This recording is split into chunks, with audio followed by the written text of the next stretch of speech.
thank you very much. It's very nice to be here. Now, Mark said all the things I should say. But I will, I think that, as I understood it, I'm going to talk about the piece who won the Grawemeyer Award. And I'm also going to play it, but I play it in sections. Because it's very difficult to talk about music without listening to it. Music is this wonderful abstract thing which is, you can't really describe it, but on the other hand it gives so many emotions to people when they listen to music.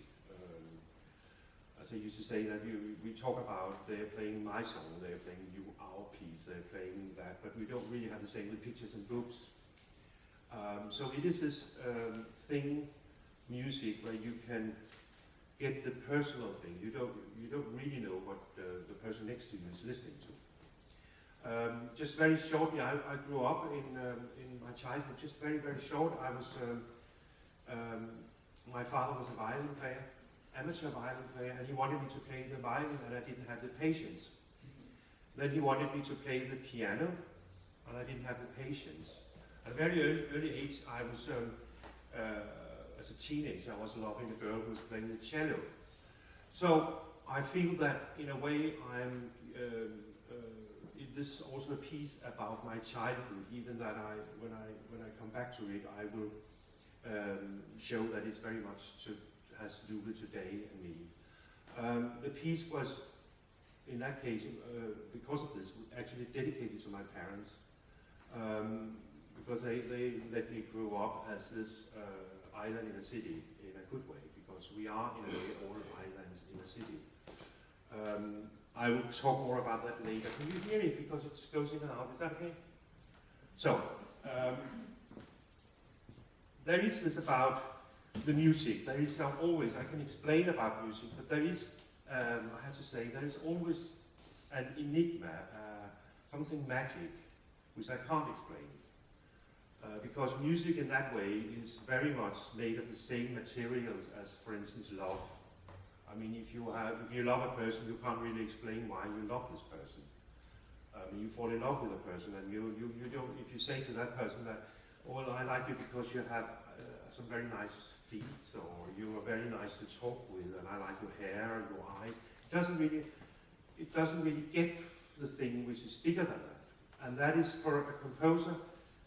I can say something about the music, and today I won't talk about anything pitches and rhythmic and all that. I will talk about more in it's more psychology in a way, because music is really more psychology than its sound.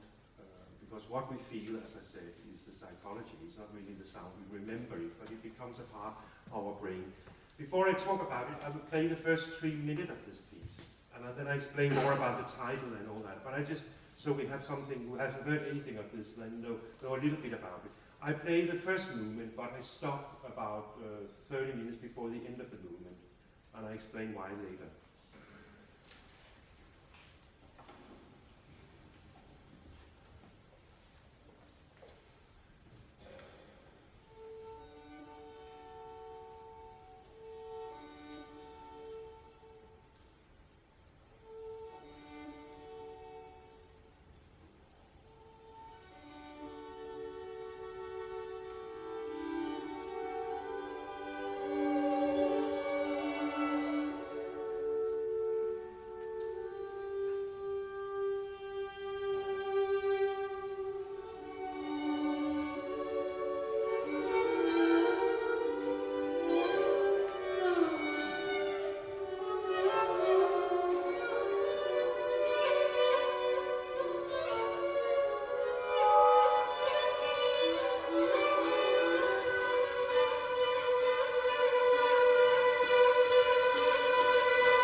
beginning of the piece. The title, and I don't want to say, you don't have to do it in Italian now, so we're just do it in English, The Island in the City. It came to me in the first hand because at that time we was living in a flat in this very central Copenhagen, one of those old streets, and very as central as you can come. And we was the only one who had a balcony in the whole street. So when I walked out and was looking out of the balcony, I felt a little bit like a duke or a king or something, because I was just looking out for that, out to the street from this balcony. And I felt very much that I was on an island in a city. I don't know why it became Italian, it's just because I love Italian, because it's just sometimes you grip the name, and as I told the composer students the other day, I name my pieces. And that's also a part of the psychology. I can't really write a piece without I know what it's called, and maybe it's because it's so abstract. So when I have the title, at least I have some kind of mantra, some kind of description of it.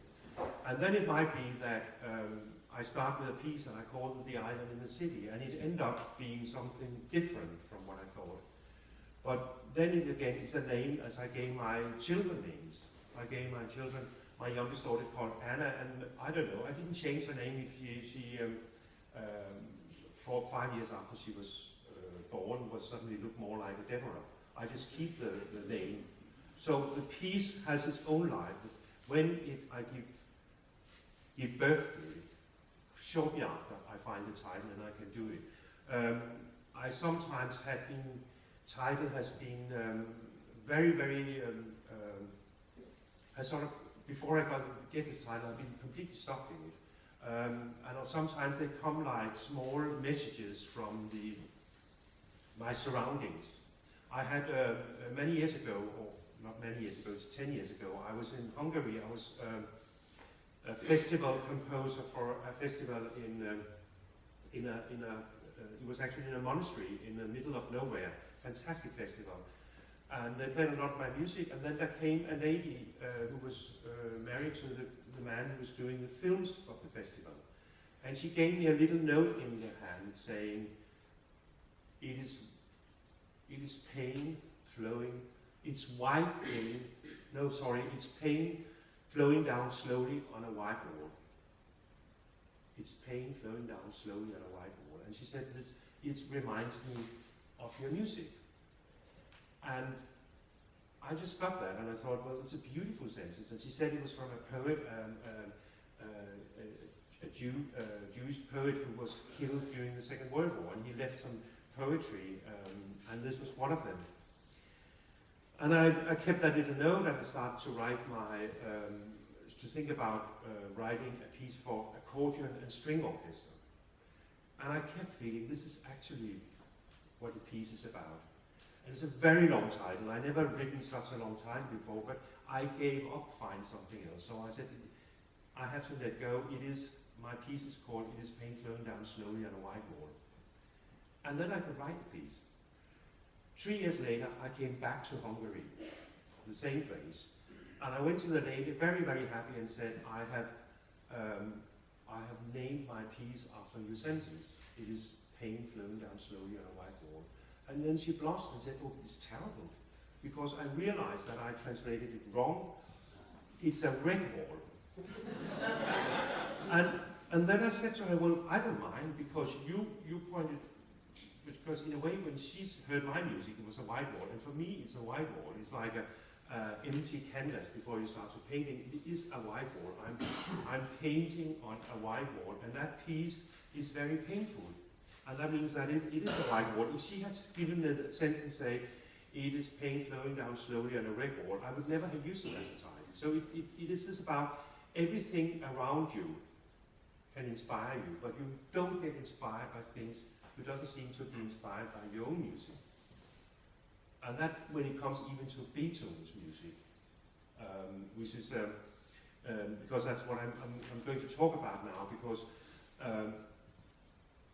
I gave it this title, and at the start when I was working on the piece, my wife is a pianist, and she was rehearsing the Beethoven Opus 110 piano sonata, and the end of that piano sonata has a really, really hard and difficult fugue, where you had to first you play a fugue, you just a kind of imitation thing. It's a very, very difficult movement. And when I heard that, it reminded me a little bit about my own music.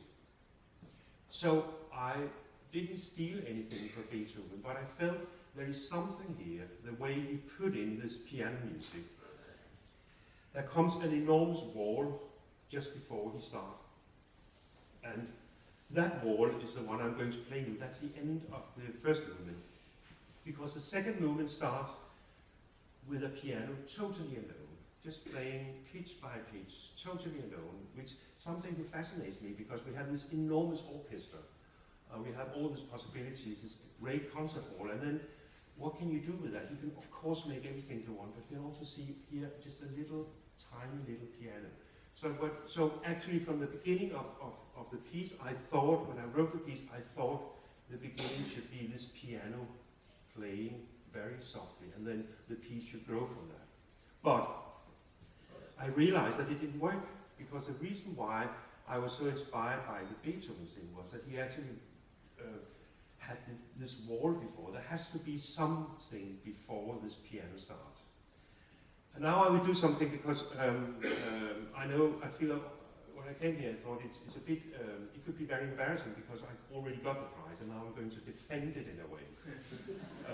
So I thought I wouldn't talk so much about music but more about psychology, and now I will do some education thing, because what I will do is the next bit I play is much longer than the first. It's about 10 minutes. And that is this very ending as this wall. You hear a very violent orchestra. And then start the second movement with this little, tiny little piano playing. And it grows. And what I will do, because I thought I don't normally also use a blackboard, and I can't use PowerPoint. So what I did now was I want to make you, I will point out this movement so you can see, follow it, even that you don't follow it. So I hope that is useful for you. So if you can read this, say the first finger I put up, that's the piano fugue. We call it a fugue because it is a piano fugue, but you don't have to know what a fugue is to get that. Then the orchestra comes in. Quite soft, but at least the orchestra comes in. And every time the orchestra comes in this piece, the orchestra is trying to destroy this little island of three instruments. At this point, even the piano hasn't touched the violin and the cello, which is part of the little island in the middle. So they are three lonely people. But the piano is so lonely when he starts to play in a second. Then comes a lament, a lamento. That's the two violins. They haven't really touched each other yet with the piano. Then comes the piano fugue back again, and he plays everything backwards. All right, and then comes the big part of it. That's a hunt. If you think about that, is this island in the city placed in the middle of the orchestra. There's a piano trio, and they are kind of this island, and the island is overwhelmed all the time by the orchestra, and sometimes they win and sometimes they lose. And it ends with a little cadenza for cello. And now I play it, and I do like it. Isn't that quite education-like? You'll hear it now. But first comes the wall, and then comes the piano.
That's the end of the second movement, which is sort of the long movement, so I promise you there won't be longer examples after this. If you could hear it, well, that's the intention, is that you have this, it's like this trio in the middle. You can hear that there is this noise. Suddenly they are, they are free, but they are then overwhelmed by all this noise. And the noise is not only noise, it's music, but it's also noise, special technique, so the orchestra can create kind of almost a white noise world. And then I ask, with another psychology I really like to do is, I ask the musicians to play instruments they don't normally play. So the whole wind section is playing on wood blocks as well.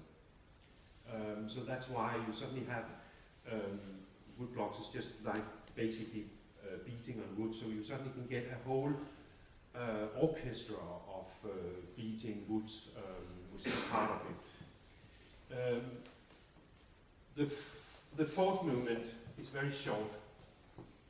I hope this works because I'm so scared about doing things which I can't do, so now I do like this. This is, you could say this is maybe, in some ways, the most typical me movement. There's a lot of things in it. On the other hand, it's also very different from what I normally do. The typical thing is, which when you hear this music,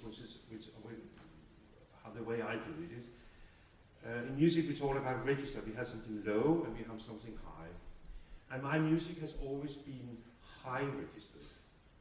I remember many years ago I was writing one of my piano concertos at the same time redoing the house, and I was basically not able to use the half of the piano because, and it didn't disturb me because I never used anything else but the piano up here. And I remember that concerto, it actually took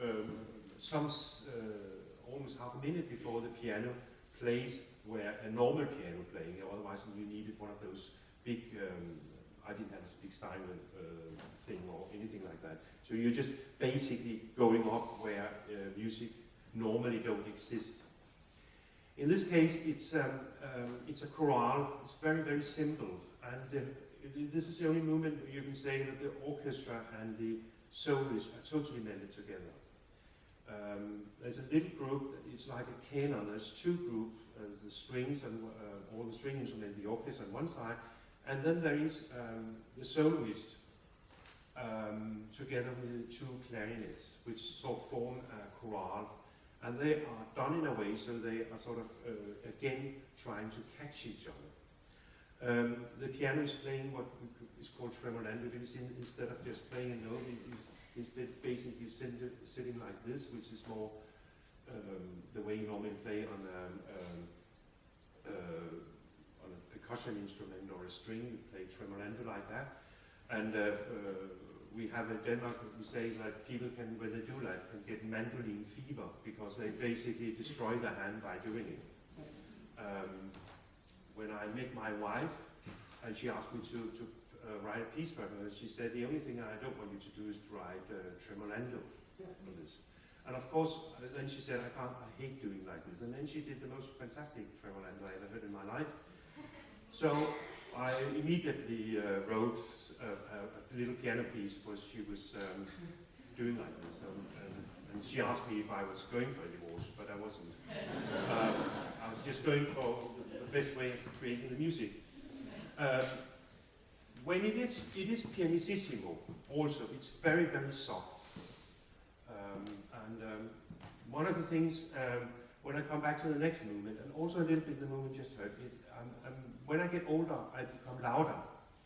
It's quite interesting because you think about children when they're young, they make a lot of noise, and when they get old, they get wise.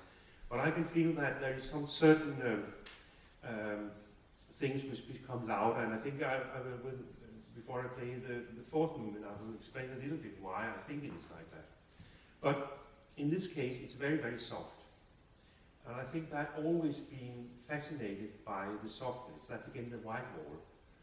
I always think that you should, if you want to destroy the silence, you should be really, really good to do that. Because what is better than silence? Even for a composer, it's very, very difficult to paint things on it. So I had this white canvas, and then I can put notes of it. And when I was very young, a couple of years I lived by playing folk music. And that's one of the reasons why I think I do it soft, because when you came to bars, like you go in a bar and you come with your guitar and there's a microphone here too, then you sit and play, and then you stop playing, you just hear the noise from everyone, because I haven't listened to you. So you just think, well, why I'm doing it, why I'm doing this. And then a Scottish folk singer who was more than 60 at that time, who's been doing that his whole life, he said to me, "Bent, take away the microphone. It might not be important what you sing, but they think it is important then." So what I did, I took away the microphone, and then everybody was suddenly, they think if he's sitting there and singing so soft, then it might be important. I think we all know that. We're sitting in a dinner party, and there's a person there who hasn't said a word the whole evening, and then suddenly she or he says something very, very soft, and we suddenly think, I have to listen to this because it might be much more important than the guy who's been screaming up about all these fantastic things going on at the moment, and you don't really want to hear that. So I'm very fascinated by the silence, and just on the border of the silence. And in a way, it has to do with a certain unclearness in the music, because inside the movement you hear, there's a very, very clear chorale, but it's whispering like that. The chorale ends with, goes into a quite long, well, the movement is not more than 3 minutes, but this falling line, which is very typical for me, or was very typical for me, because I suddenly realized, and I talked with that later, that also my music starts to get up. But there's a falling line, which is very typical of me, and then it ends with a cadenza in the violin. So there was the cello before the violin, and the cello is also playing here, but it's basically the violin cadenza. So it's only 3 minutes.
this ending of the fourth movement initiates what's coming now, because what's coming now is something I developed in this piece. I never done anything like that before, really. It's a very rhythmical movement, where I said before that the music was very high and very soft. In this case, it's quite loud sometimes, at least. But what it also has another thing, which is very much me, is that it's if you imagine you play on the piano, you only play with one hand, and your hands is like that. So there is actually a very little what we call register in this. Very, very close, almost unison sometimes, playing the same. And the piano and the violins and the cello, the soloist, is again, they're playing totally together. They basically play the same in sometimes a different way. And I was very happy when I got to this movement, because as a composer sometimes you're searching for a way to make fast music. But I'm also happy that I kept this with the register, which has always been there, very, very close, because that's one of the strange things being a composer. You think you can, when you are young, you try to do different things, maybe. And you say to yourself, now I want to make a piece starting with fortissimo chord in orchestra and all that. And I tried that for many years. But it didn't, as soon as I was starting to do it, I gave up. It wasn't me. I couldn't write a piece starting with a loud chord with 15 steel drums and huge brass section. It wasn't me. It's always this kind of night music in a way. And you can get frustrated about it when you're younger. And then at a certain time, you just say, well, that's how it is. That's how it is. It's like the love. I mean, that's how she is. I mean, you have to get used to things, and it suddenly works for you. You find out that there's a reason why you don't do it, because there is something inside you. So creating music and creating art is also connected to the DNA you have. So there is that's just something you can't do really. And if you could, and maybe it's good then, because if you suddenly started to do something who wasn't you, then you hopefully would hear it immediately. And if you wouldn't hear it immediately, somebody else would hear it. The movement here is very fast. When I met my wife, she said, I think your music should be a little bit more physical, which I liked the way she was saying it. But and she said, you can stop all that with melancholy. When you met me, I don't want to, I mean, melancholy doesn't really work. And that's another kind of inspiration, of course, when you, the people around you, like, you can say, whatever they do is always getting into you in some way or the other. And this music is in a way quite physical, and it's very, that's how I will, maybe as physical I can get, because it is very like, this trio is hammering against each other. I put up my finger when you hear it, there is a place where all the musicians in orchestra, in the woodwind and brass section, is playing on wood blocks. And they play very, very sort of steady rhythmic. And when I wrote it, I didn't thought about it, but somebody said that to me, and actually a few people said to me, it's like the Mendelssohn Wedding March. And I thought, well, it's a coincidence. It's one of those magic coincidences, because when I wrote this, I just proposed to my wife.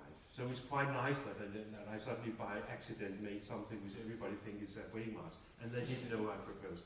So I think I put a finger up there, but you can hear it very clearly. That comes suddenly, they just beat against it. This movement ends with a little piano, just piano, completely alone, disappearing, like a cadenza. And I know we're running out of time, but I hope those of you had to go, but I think I will try to play both the two last pieces, movement. They're very short. This is also only 4 minutes long.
now we're going to the last movement.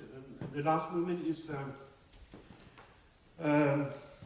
what we in music language call an Abgesang. That's a farewell song. And that's probably the one where this idea with the islands and the city is most clear. That's what's actually where I felt it very, very strong. I had an idea about this, how it should be, but then my wife told me about, she's been playing the fourth piano concerto by Beethoven, so Beethoven comes back again here. There's nothing in Beethoven in the music, but she said, well, what you really want is to, isn't that you, something is going on, the soloist is just playing, because that's what happened when you do the slow movement in the fourth piano concerto by Beethoven, is that you feel very, very lonely. Because you feel that you're just playing, and the orchestra is like something who's not has to do with you. And it's a very special feeling in that concerto. And I thought very much about that, and I came to this, I tried to make a movement, this ending movement, where the trio, the three soloists, is playing and don't at all think about what the orchestra is doing. And when I say that, it's not musical, it's more, as I said, more psychology. Because how can you make something where they're saying that they don't think about them? Why should they think about them? Because there's a score, but it's a feeling of that they are sort of playing, and the orchestra comes in very, very as a Goliath towards a David. So we have these three people who finally find themselves together actually in this movement. That's another kind of psychology. This is a movement where they finally are playing together. And when they play together, they're sitting on this island in the city, where they, and then around them, they have the city. I thought very much about when I walk around in a city like, and it doesn't matter if it's Copenhagen or Louisville, if you walk around alone, you have your own thoughts, and you have all of these things passing by you. So it's like a counterpoint between yourself and the world around you. There's nothing clever or serious about that. It's just that you hear something and it goes in and becomes a part of your thoughts. And later when you sometimes, I think at least, some of the things we really remember is when we have been in our thoughts and something comes from outside and become a part of our thoughts. I don't know, it's just my feeling that this about suddenly you remember something. Very much is what you remember is a picture of, but it's actually that the picture you remember, but the reason why you remember it was because it came very close to your thoughts at that moment. So this is basically what the last movement is about. You hear it, it's a very, very simple piano trio, then there is this orchestra as a huge thing which is trying to overwhelm. And when you get to the ending, it is like they start to listen, the three of them. Because what I wanted was that you have this trio playing, and then comes the noise in middle of the playing. They don't know when it comes. And then at a certain point in the very ending, it's like, oh God, they're not, the big Goliath is not coming. We can continue. So they continue, but they continue stuck in the same chord. They just repeat again and again and again, and that's how the piece ends. So when they are released, you could say the piece ends. I was very happy about this, but also actually at the same time, I said I want to try to make this without Goliath. So I made a version for piano trio which is called Abgesang, where there's nobody who's interfering. But I played the last movement.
Well,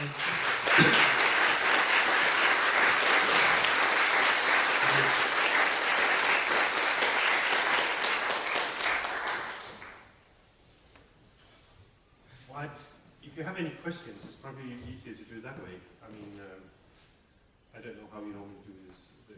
What's that? We got time for a few questions. If anyone who wants to hear something, or let me, because I presented the piece, I think, as good as I can. Yes. Andrew Norman last year at this piece play said he wanted it to be watched, that we would learn will we gain anything from watching the interaction between the island and the city around it? Yes, because they're sitting in the middle, but I don't think this is a watch piece, really.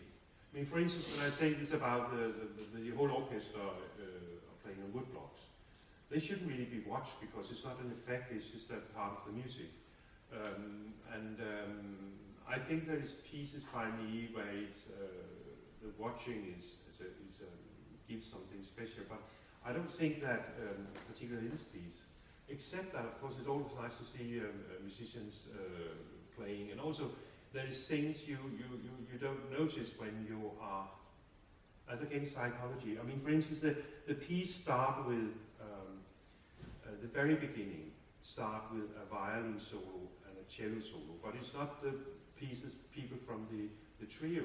So that was an idea about that.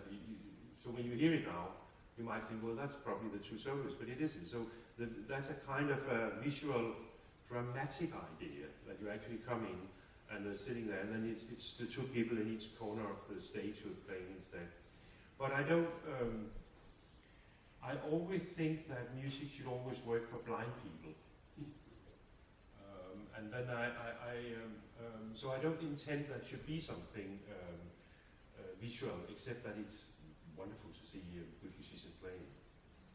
So I hope that is anyone else who wants to? Yes. What kind of hunt image are you portraying? You said there would be a hunt, and so I started thinking foxes and horses and dogs. Oh God, yeah, that's probably my stupid experience. I mean, what I mean was, the hunt I meant was that if you have the piano trio playing, first of all, they play sort of, well, it's a bit technical. The violin and the cello is playing one thing, and then the piano is playing exactly the same, but a little bit delayed. So they are hunting each other, but without ever catching. But then there is the orchestra, who is like, I mean, I'm seeing because I always see music in time. So I see they're coming here, and then there is the orchestra who's trying to grip it. So that's a kind of hunt. It's not a shooting thing. But that was a wrong explanation. But that's just a picture you get. I think when I talk about the abstract thing with music, then sometimes you have to have some pictures who is absolutely opposite of abstract. So in a way, it's I can't define the people who are catching the other, but it is like a film. I think I always have a lot of film inside me, but they're not worth seeing. They're hopefully worth listening to sometimes. But I mean, there's a film going on. So that was the thing. Yes. Is there any threat of the city to the island that's flying away? Sorry. Any threat that the island feel? Yes, I think. Well, I don't know if this is threat really. I feel that it's a part of disturbance, yeah, because I think we are infected from where we. I think very much about it as when I say the island and in the city. I feel there is, of course, I was at my balcony. Which was sort of physical. I was standing on an island in the city. But I also think when I walk in the streets that I am an island in the city. Even when I'm, you can call the dinner party for a city, and then there is all those islands. Because one of the most amazing things in human beings is that we can communicate, but we can't really see what people are thinking. So when I walk if I walk on the pedestrian road in Copenhagen, for instance, I pass all these people, and they have some thoughts. You can see sometimes people are going in thoughts, and they have, and sometimes I wish I could hear what all comes out of them. but it's probably good that I don't hear it. But it's like I think that's one of the amazing things about. I think that's a very amazing thing about human being. We can explain everything, but there's something we can't really be. We trust people, of course. We're not alone, but in a way, we are very much alone because nobody else can read really what's inside us. But then we make these communities, families, and friendships, and everywhere. So we meld together. But I don't feel the island in the city as a threat. It's not like it has nothing to do with noise and pollution, or something that individuals are killed in a city. It's nothing to do with that. It's just a simple feeling that there is something in every city. There is a lot of small islands that can sort of float around. And sometimes, in the end, here, I feel that they just let go, and then they probably go up to they probably go away really without out of the city. I don't know. So that's it. Yes. Sort of ties into that question. Now, obviously, the island and the city is one metaphor. But other conscious metaphors that you were working with, as far as, like, for instance, the folk-like quality of the tune. If you start the trio with the viola starts with the first movement, I don't know, consciously folk-like. That's what struck me when I first heard it. And more sophisticated, innocent sophistication, more. I didn't understand the first thing you said. I missed that. You said you said. Were there other conscious metaphors besides the island and the city that you were working with? I think there is so many metaphors that I don't have. I think every time I sit and work, there are so many thoughts running around, and I can't always remember them. I just know when it works. So there comes a lot of things. I have so many pictures in my head about. I normally also see the musicians in front of me. I find it much easier to work with musicians I know than people I don't know. It's also a challenge to work with people you don't know, but the people you know, you just almost feel what they are, how they are interacting. But I think there is a lot of small stories. I mean, maybe I can explain that. There is so many small stories, and then you have to throw a lot of the ideas away, and then there is something left because they are a part of this world I'm creating now. And I can't always explain why they are part of it, but I can just feel they are right and other things are wrong. And for instance, when I went back to and did the first movement, that's one of the last things I did, because I thought for a long time that you should start with the piano alone. Then I was already having an idea about there is a melody who goes through the whole thing, and that is the la da da da da da, who comes in the piano in the end movement, but it also comes in the beginning, and it comes back again in all the movements in one way or the other, and sometimes hidden and sometimes very clear. And that's a part of a story which I can't really tell why it is like that. Okay. Consciously simple and tonal as opposed to more sophisticated and more atonal writing for your To be honest, I don't think so much about it, atonal and tonal. I just I feel it's done by. I don't feel this is like pluralistic. I feel it's things who are coming right after each other. I remember. I mean, if it was 20 years ago, we was talking about that a C major chord is banal, but now you think that noise on it's just as banal. So you just have a lot of banal things you can work with, and suddenly I have one of the things I have discovered is that the traditional chords, C major, G minor, I use them. They have a special thing for me. It ends with a G minor chord, and that's a special chord to me. I don't know why. And then it's like when you work so long with music, then all the pitches has a special little color. It's something you grip on. It's just not music. It's only not. A G sharp is an amazing thing. The D sharp is amazing. It's fantastic that we live in a world with a D sharp and a C major chord, and you have all those things. And so you can suddenly come in and say, I want to have a C major chord here. But then I think that I all the time feel that there has to be something the music is holding to. And that's the stories, and that's also the tradition.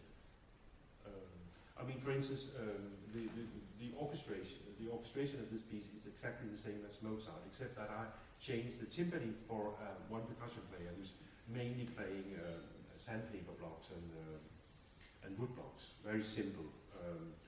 But when I use that tradition, it's like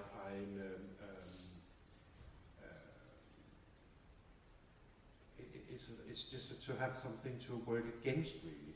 Not work against, but sort of, it's a love story to Beethoven, and I like to see how can that work. And it's just it's not really to be traditional, but I think that as a composer you have to think about that you are a part of a history.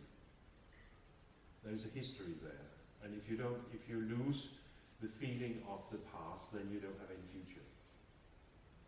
I think that's very important, at least for me. Can I ask you, as another Dane, because it's strange to me that now two Danish composers, shortly after each other, have won the Grawemeyer Award. That's quite amazing to me, not just because of the diminutive size of the country, but also because of the artistic traditions are very different there from here. Maybe more expressionistic, more sentimental, whatever. But music, of course, has gone through histories of nationalism and internationalism. And I wonder if today you feel yourself primarily as an international composer or hardly as a Danish composer. When I meet up with my children, I feel very much like a Danish composer. And when I meet with my wife, I feel very much like a Copenhagen composer. When I think I feel very European, but even now European is, there's not the big difference between Europe and here anymore. There's some differences, I know that. We have different problems. But one of the things I learned about it is that I think I'm mainly a European. But when I say that, it's the reason why I said mainly European is that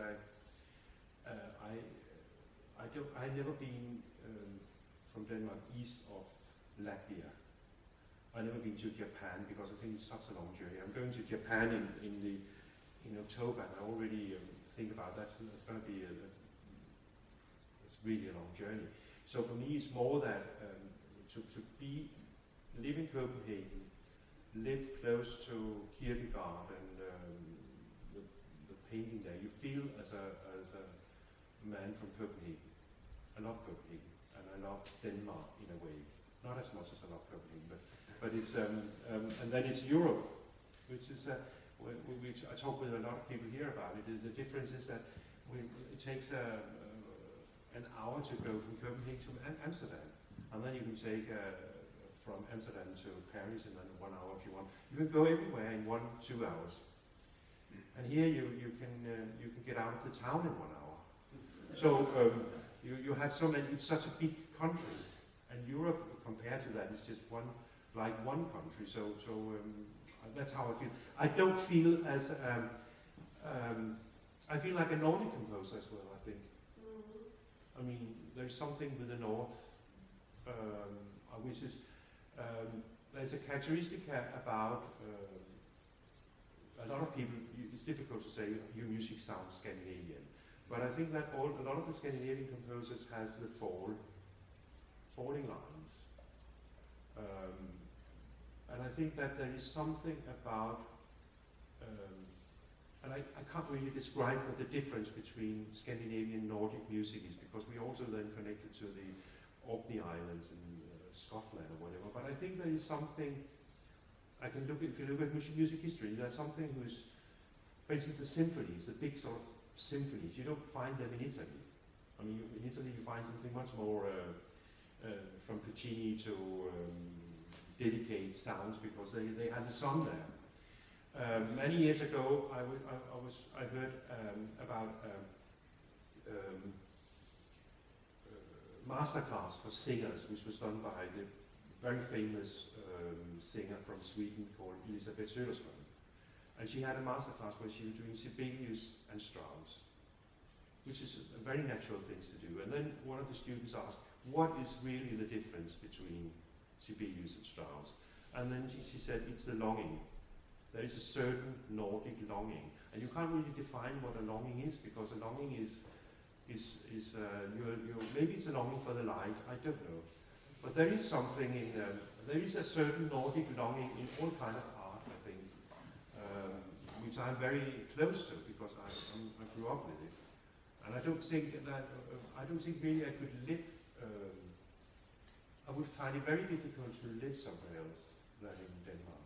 I love to be here and everywhere, also be there for months and weeks and whatever, but I think there is something about the place where you're from, which and that's a comment to you. So, yeah, I know. Yeah. So why did you bring this piece of the album? Maybe that's a longing. You sure you do? No, I don't know. Well, the thing is that you have you can't really do anything about titles when they come to you. And I wrote before this. I've written 2 piano concertos, which is sort of called La Mattina, which is the morning, and La Notte, which is the night. So when you've done that, then you know if I'm going to write a 3rd piano concerto, then it has to be midday or evening or something. But I felt with my piano concerto, they also there's a little bit of that to this. So there's something Italian about it, maybe it's because Italian is the language in music, sort of the traditional music language. But it's also something about you can feel that this is the right thing to do, when the right language to say this title. I sometimes have a problem with my publisher because I write a piece, for instance, I wrote a piece called Shadows of Silence. And a long time before that, I wrote the same piece with a Danish title, which is the same when it's translated. But Shadows of Silence could not really be in any other language. I wrote the piece after this, the big piece after this was an orchestral piece called Evening Land. And that would be very difficult. For instance, in German, it would be have some completely other associations, and in French too. So that's it's just a feeling I have. I don't necessarily I understand it, but it's more like it has to be Italian. I don't know why. it's just how it is. And everybody, I just don't dare to say it now because I have some Italian students who's trying to learn me say that to me. I don't dare to do it, but then other people say it. Any last questions or comments?